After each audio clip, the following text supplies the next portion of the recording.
In this video, we will be looking at the osteology of the oral cavity. We will be looking at the hard palate and the mandible. First, we will look at the hard palate. The hard palate is made out of three bones. The maxillary bone, you can see, makes up the anterior part of the skull. The palatine process of the maxillary bone contributes to make the hard palate. This is the palatine process of the maxillary bone. The two halves meet at the intermaxillary suture, and posterior to the maxillary bone is the palatine bone. These two are the palatine bones. In this view, we can see the horizontal plates of the palatine bones.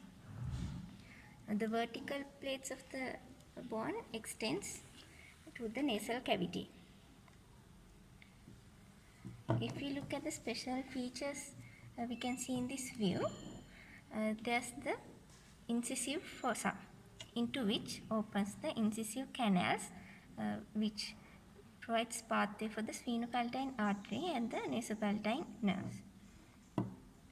And in the palatine bone, there's the greater palatine foramen which provides pathway for the greater palatine nerve and arteries, and posterior to that there's the lesser palatine foramen which provides pathway for the lesser palatine artery and nerves.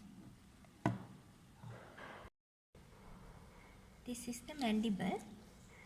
If we look at the anterior view, we can see the alveolar process which contains the teeth, and where each half of the mandible meet, there's a small prominence called the mental protuberance, and on either side there are two foramina called the mental foramina, from which the inferior alveolar nerve emerges as the mental nerve.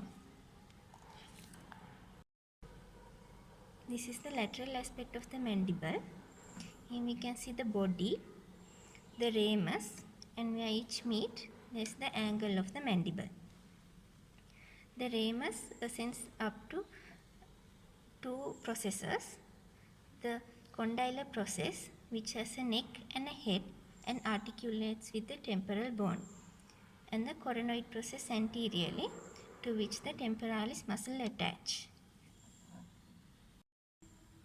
Here we can see the internal view of the mandible.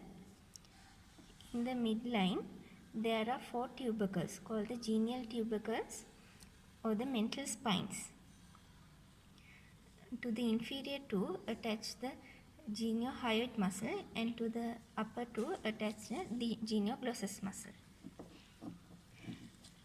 There's a small prominent line extending from the inferior aspect of the tubercles upward and posteriorly up to the inferior aspect of the last molar tooth. This is called the mylohyoid line, and the mylohyoid muscle attaches to it. Superior to the anterior 1/3 is the sublingual fossa.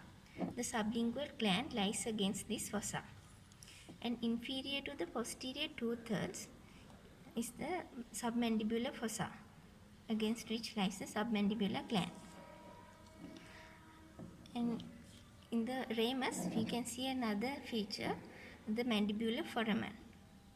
The inferior alveolar nerve travels through this foramen.